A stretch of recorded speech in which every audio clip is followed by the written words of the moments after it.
नमस्कार, India news देखना आप आपके साथ। मैं हूं आयुष सूर्यवंशी। रुख करेंगे सुपरफास्ट खबरों की तरफ। देश में कोरोना टीकाकरण की स्थिति को लेकर प्रधानमंत्री नरेंद्र मोदी ने उच्च स्तरीय बैठक की। टीकाकरण की स्थिति पर पीएम ने बैठक की। बैठक में पीएमओ के अधिकारी, स्वास्थ्य मंत्रालय के अधिकारियों के अलावा डॉक्टर वीके पॉल मौजूद थे। नीति आयोग के सदस्य रहे मौजूद। बैठक में कोरोना के डेल्टा वेरिएंट से निपटने के लिए सभी उपायों पर चर्चा की गई। देश में कोरोना वैक्सीन उत्पादन पर भी चर्चा।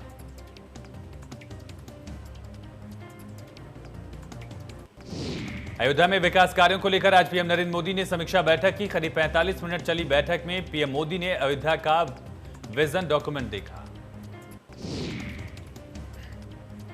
यूपी के सीएम योगी और दोनों डिप्टी सीएम केशव प्रसाद मौर्य, दिनेश शर्मा इस बैठक में वर्चुअली शामिल हुए। बैठक के दौरान अयोध्या के विकास कार्यों को लेकर चर्चा की गई। समीक्षा बैठक में लाइव प्रेजेंटेशन के जरिए पीएम मोदी को अयोध्या में हुए विकास कार्यों से अवगत कराया गया। पीएम मोदी ने बैठक के दौरान अधिकारियों और मंत्रियों से फीडबैक भी लिया। मोदी ने सुझाव दिया कि राम मंदिर बनने से पहले अयोध्या में सभी विकास कार्य पूरे कर लिए जाएं। पीएम ने बैठक में कहा कि आने वाली पीढ़ियों को अपने जीवन में कम से कम एक बार अयोध्या जाने की इच्छा महसूस करनी चाहिए। प्रधानमंत्री ने कहा निकट भविष्य में अयोध्या में विकास कार्य जारी रहेंगे। उन्होंने कहा कि अयोध्या के विकास में छलांग के प्रयास अभी से शुरू करने होंगे।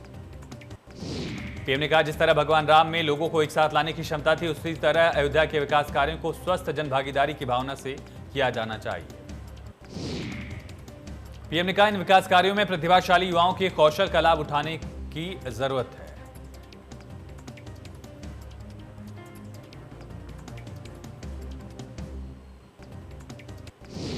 अयोध्या डॉक्यूमेंट्री विजन की वर्चुअल बैठक पर कांग्रेस नेता प्रमोद तिवारी ने बोला, जानबूझकर मंदिर को बनाने में सरकार लेट लतीफी कर रही है। राष्ट्रपति रामनाथ कोविंद का 3 दिवसीय कानपुर दौरा। कानपुर में सीएम योगी और राज्यपाल आनंदीबेन पटेल ने राष्ट्रपति का किया स्वागत। कल अपने पैतृक गांव के दौरे पर रहेंगे राष्ट्रपति। योगी सरकार में माफियाओं के खिलाफ कार्रवाई। माफियाओं की 11 अरब की संपत्ति जब्त। अपराध में लिप्त माफियाओं की टूटी कमर। सरकार ने जारी किए कार्रवाई के आंकड़े। जनवरी 2020 से अप्रैल 2021 तक कुल 5,558 मामले दर्ज। 22,259 अपराधियों के खिलाफ कार्रवाई।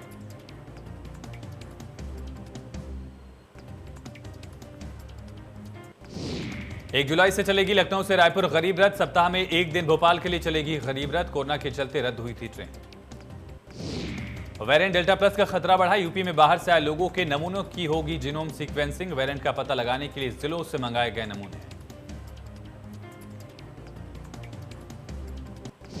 केजीएमयू में आज से शुरू हुई जीनोम सीक्वेंसिंग। 150 नमूनों से आज शुरू हुई जांच। महाराष्ट्र में डेल्टा प्लस वेरिएंट का मरीज मिलने के बाद अलर्ट। सिद्धार्थनगर में बेसिक शिक्षा मंत्री ने किया वृक्षारोपण। डॉक्टर सतीश द्विवेदी ने इटवा तहसील में लगाया पौधा। लखनऊ में स्वास्थ्य विभाग में ट्रांसफर को लेकर आदेश। सालों से एक जगह तैनात बाबू होंगे ट्रांसफर। विभाग के बाबू कर्मचारी ट्रांसफर होंगे। जिलों मंडल से कर्मचारियों का ट्रांसफर होगा।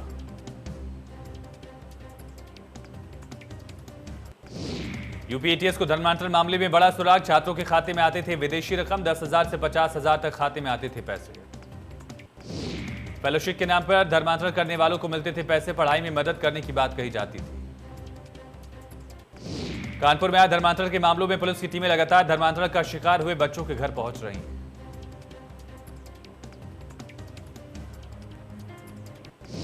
कानपुर में यातायात का उल्लंघन करने पर पुलिस कमिश्नर का चालान। कैंट इलाके में ड्राइवर की लापरवाही के चलते हुआ चालान। बिना इंडिकेटर दिए गाड़ी मोड़ने पर ऑनलाइन चालान। ऑनलाइन 500 रुपए के चालान का आया मैसेज। देवरिया में नामांकन के दौरान झड़प। सपा कार्यकर्ताओं और पुलिस के बीच झड़प। पुलिस ने कार्यकर्ताओं पर भाजी लाठियां। कई सपा कार्यकर्ता हिरासत में।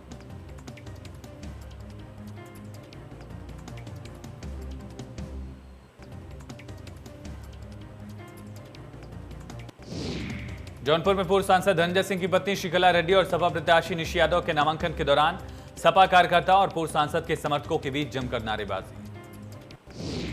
नामांकन स्थल के बाहर जमकर आचार संहिता की धज्जियां उड़ी और जिला प्रशासन मूक दर्शक बना रहा। बरेली में जिला पंचायत अध्यक्ष पद के लिए नामांकन शुरू। समाजवादी पार्टी से विनीता गंगवार, भारतीय जनता पार्टी से रश्मि पटेल ने नामांकन भरा। उन्नाव में बीजेपी समर्थित प्रत्याशी शकुन सिंह ने नामांकन कराया, तो वहीं बीजेपी समर्थित जिला पंचायत सदस्य अरुण सिंह ने भी नामांकन किया। लखीमपुर खीरी में जिला पंचायत अध्यक्ष पद के नामांकन के दौरान सपा और भारतीय जनता पार्टी के हजारों समर्थकों के बीच जमकर नारेबाजी।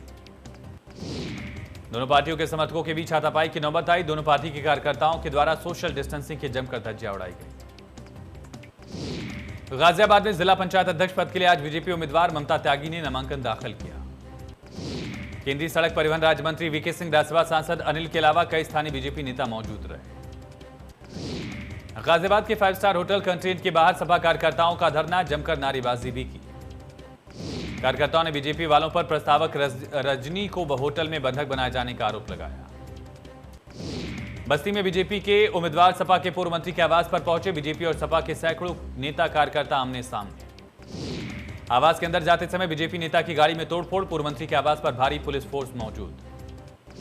मिर्जापुर में किसान आंदोलन के 7 महीने पूरे होने पर किसानों ने जमालपुर ब्लॉक मुख्यालय पर प्रदर्शन किया। खंड विकास अधिकारी को ज्ञापन सौंपा। शाहजहांपुर में क्राइम ब्रांच के हत्थे चढ़े बदमाश पर घोषित था 25,000 का इनाम। 8 बाइकें भी बरामद। हापुड़ पुलिस को कामयाबी, 6 बदमाश चढ़े पुलिस के हत्थे। अवैध हथियारों के साथ सभी आरोपी गिरफ्तार। रिवॉल्वर, पिस्टल, तमंचा, कारतूस बरामद। लखनऊ में सोशल मीडिया पर अभद्र टिप्पणी करने वाला गिरफ्तार। गुंडवा थाना पुलिस के हत्थे चढ़ा आरोपी। अमरबाली के रूप में हुई आरोपी की पहचान। कानपुर देहात में युवक की पिटाई का वीडियो वायरल। मामूली बात को लेकर विवाद के बाद घंटों तक चला है वोल्टेज ड्रामा। वीडियो के आधार पर जांच कर रही पुलिस। लखनऊ में सफाई कर्मियों का प्रदर्शन। सफाई कर्मियों को 2 महीने से नहीं मिला वेतन। सफाई कर्मियों को नहीं मिला मास्क, सैनिटाइजर। सफाई कर्मियों का आरोप, वेतन मांगने पर नौकरी से निकाल देते हैं अधिकारी। महापौर, नगर आयुक्त से वेतन दिलाने की अपील।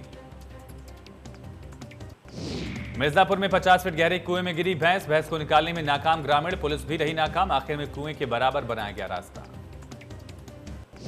बिजनौर में स्वास्थ्य विभाग की बड़ी लापरवाही। लाखों रुपए की सरकारी दवाइयां कूड़े के ढेर में मिली। दवाइयों को जलाने का किया गया प्रयास। अधजली दवाइयां भी बरामद। बिना डंप किए दवाओं को कूड़े के ढेर में डाला गया। गोंडा के ITI चौराहे पर 2 पुलिसकर्मियों ने फल वाले का ठेला पलट दिया। काफी हंगामा हुआ। स्थानीय लोगों ने दबंग पुलिसकर्मियों पर कार्रवाई की मांग की। मौके पर सीओ ने मामले को शांत करा। एसपी ने संज्ञान लेते हुए पीड़ित के आर्थिक नुकसान की भरपाई के निर्देश दिए। दोनों सिपाहियों को लाइन हाजिर किया गया। ग्रेटर नोएडा में बच्चे के विवाद में ससुराल और मायके पक्ष के लोगों में विवाद के बाद अस्पताल के बाहर जमकर चले लाठी डंडे। बिजनौर में थाने के सामने धरने पर बैठी महिला। इंसाफ नहीं मिलने पर बैठी महिला। ससुराल वालों पर प्रताड़ना का आरोप। प्रयागराज रेलवे स्टेशन पर पुलिस को कामयाबी। नॉर्थ ईस्ट एक्सप्रेस से 50 बच्चे रेस्क्यू किए गए। कुछ बच्चे पश्चिम बंगाल और कुछ बच्चे बिहार के रहने वाले हैं। रेस्क्यू किए गए 50 बच्चों में 33 नाबालिग, 17 बालिग। बिजनौर में मंदिर पुजारी की हत्या। पड़ोसी ने पीट कर की हत्या। पुलिस ने आरोपी को किया गिरफ्तार। मामूली कहासुनी के बाद हत्या को दिया अंजाम। ग्रेटर नोएडा में दबंगों ने युवक को मारी गोली। छज्जे के विवाद को लेकर विवाद। लोगों ने युवक को अस्पताल में कराया भर्ती। मैनपुरी के करहल थाना क्षेत्र के कथित तौर पर चुनावी रंजिश में नवनिर्वाचित ग्राम प्रधान के रिश्तेदार की गोली मारकर हत्या। परिजनों का आरोप, चुनावी रंजिश के चलते पूर्व प्रधान ने महेश चंद की गोली मारकर हत्या की। हापुड़ के थाना देहात क्षेत्र 15 जून को एक गांव से अपहृत हुई नाबालिग लड़की का कंकाल अकड़ौली गांव स्थित नाले में बरामद किया गया। एक आरोपी गिरफ्तार। उसके साथी की तलाश जारी। मौत की सूचना मिलने से परिजनों में कोहराम। बिजनौर में दिनदहाड़े युवक की हत्या। बदमाशों ने हत्या को दिया अंजाम। एसपी ने घटनास्थल का लिया जायजा। मथुरा में एक महिला से बाइक सवार 2 बदमाशों ने चेन लूट ली। महिला के शोर मचाने पर एक पुरोहित ने बदमाशों को पकड़ने का प्रयास किया। बलिया में गंगा का बढ़ा जलस्तर। नदी के किनारे बसे गांव में बाढ़ का खतरा। ग्रामीणों को सुरक्षित स्थान पर जाने के निर्देश।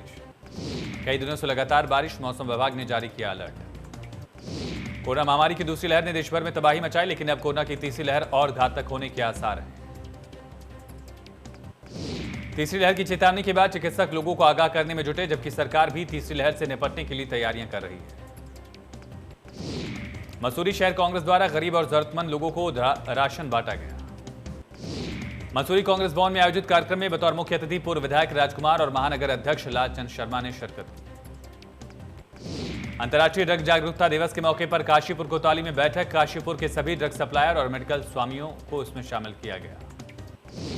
काशीपुर के कोतवाली प्रभारी जीबी जोशी ने कहा कि नई जनरेशन और युवाओं में नशे की ओर रुझान तेजी से बढ़ा। इसके लिए जहां नशा माफियाओं के खिलाफ कार्रवाई की जा रही है।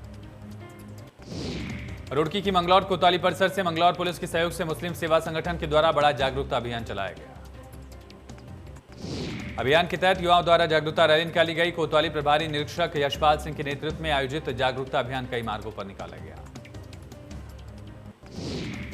उत्तरकाशी में नशे और ड्रग्स के सेवन और अवैध व्यापार के प्रचलन की रोकथाम के लिए ड्रग्स जागरूकता सप्ताह चलाया गया। अभियान के तहत पुलिस द्वारा आम जनमानस को नशे के प्रति लगातार जागरूक किया जा रहा है।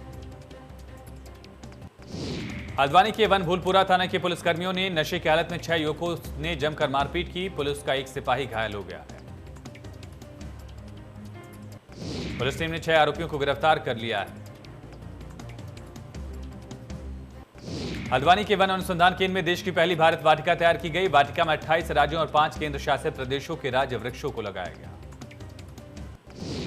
सभी राज्य के वृक्ष लगने से यहां की मिट्टी का खास ट्रीटमेंट भी किया गया, जिससे यहां सभी पौधे विकसित हो सके।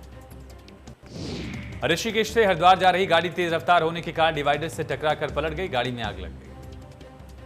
गाड़ी में बैठे लोगों ने कूदकर जान बचाई। फायर ब्रिगेड को जानकारी दी गई। कड़ी मशक्कत के बाद विभाग ने आग पर काबू पाया।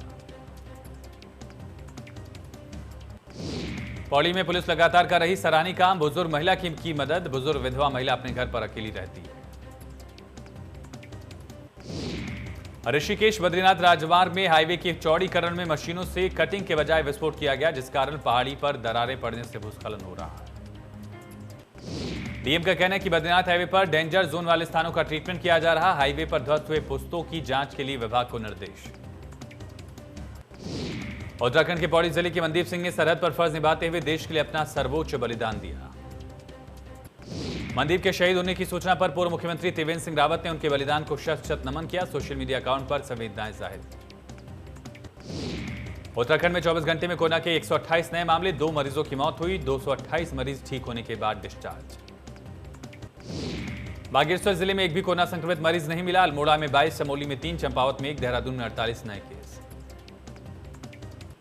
हरिद्वार में 14, नैनीताल में 9, पौड़ी में 2, पिथौरागढ़ में 7, रुद्रप्रयाग में 7, टिहरी में 8, उधम सिंह नगर में 4, उत्तरकाशी में 3 नए मामले। प्रदेश में अब तक कोरोना के कुल मामलों की संख्या 3,39,373, 3,23,855 लोग डिस्चार्ज। सक्रिय मामलों की संख्या घटकर 2,627। प्रदेश में कोरोना के चलते अब तक 7,083 मौत।